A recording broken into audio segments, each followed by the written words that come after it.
शनिवार की रात प्रयागराज में जो हुआ उसने पूरे देश को चौंका दिया। पुलिस अभिरक्षा में अपराधियों की, आरोपियों की हत्या कोई नई बात नहीं। लगभग देश के हर राज्य में ऐसी घटनाएं घटती रही। उत्तर प्रदेश में बहुत पीछे नहीं जाइए तो ये पिछले 2 दशकों का रिकॉर्ड अगर उठाकर आप देखिएगा तो ऐसी ढेर सारी वारदातें आपको मिल जाएंगी। उड़ीसा में एक सिटिंग मिनिस्टर को सिक्योरिटी के बीच में मार दिया गया।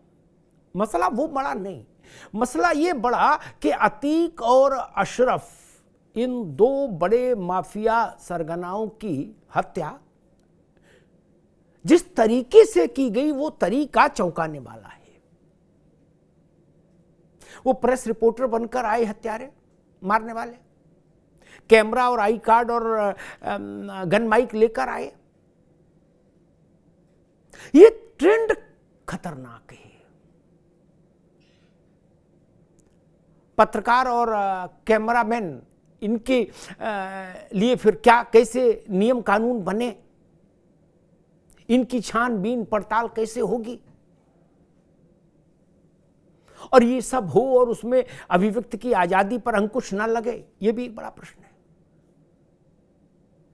एक गलत किस्म की ध्वनि उस कांड से ये भी निकली है। और अतीक और अशरफ के हत्या में हजारों सवाल खड़े हो रहे हैं। सैकड़ों किस्म की कथाएं हवा में तैर रही हैं। एक बड़ा सवाल यह भी उठ रहा है कि जो 3 हत्यारे हैं जिन्होंने गोली चलाई इन दोनों अपराधियों पर, उनके पास जो टर्की की बनी हुई बेहद महंगी रिवॉल्वर्स मिली वो चौंका रही हैं। ये वही असलहे हैं जिनको पाकिस्तान ने पंजाब भेजा था, और ये वही असले हैं जिनको अमेरिकी कोस्ट गार्ड में इस्तेमाल किया जाता है, और ये वही पिस्टल है जिससे सिद्धू मूसेवाला की हत्या की गई, लॉरेंस बिश्नोई गिरोह। फिर सुंदर भाटी का कनेक्शन भी हवा में तैर रहा है। डासना की जेल का भी प्रसंग हवा में है, चर्चा में है। एक थ्योरी ये भी है कि आईएसआई ने इस कांड को अंजाम दिया है क्या। एक थ्योरी ये भी है कि क्या जिन कारोबारियों के यहां अतीक का पैसा लगा था, लूटपाट वाला पैसा हजारों करोड़ का, क्या उन्होंने अतीक से मुक्ति पाने के लिए ये प्लॉट रचवा दिया। एक थ्योरी ये भी चल रही है कि क्या अतीक और अशरफ पुलिस पूछताछ के दौरान ऐसे कुछ तथ्यों का, सूचनाओं का खुलासा कर सकते थे जिससे प्रदेश और देश की किसी राजनीतिक पार्टी और राजनीतिक परिवार पर संकट आ जाता। यह भी थ्योरी है। और ये बात ठीक है कि अतीक का ISI connection, Pakistan connection, Abu Salem connection स्थापित हो चुका था, और इस स्थापना के बाद अब ये तय था कि अतीक और अशरफ के मामले को एनआईए अपने हाथ में लेने वाली थी। ये भी बड़ी बात है। और अगर ये मसला एनआईए के हाथ में चला जाता तो बहुत कुछ उद्घाटित हो जाता, बहुत कुछ सामने आ जाता देश और दुनिया के। क्या उस सबको रोकने के लिए ये हत्या की गई? और एक बड़ा सवाल ये कि हत्यारों को रोकने के लिए क्या उस समय जो पुलिस मौजूद थी अतीक और अशरफ के साथ, उसने पर्याप्त प्रयास क्यों नहीं किए? ये भी एक प्रश्न है। क्या उस समय ऐसी परिस्थितियां थी कि उन हत्यारों पर पलटवार नहीं किया जा सकता था?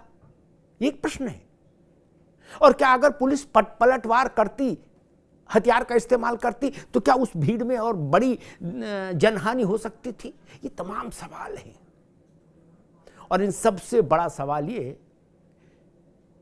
कि इस हत्याकांड के बाद 44 वर्षों के अंतराल के बाद अब प्रयागराज कैसा महसूस कर रहा है, उत्तर प्रदेश कैसा महसूस कर रहा है, देश कैसा महसूस कर रहा है, सामान्य आदमी की प्रतिक्रिया क्या है, क्या वह बड़े अपराधी समूहों के समूल विनाश के इस अध्याय से संतुष्ट है?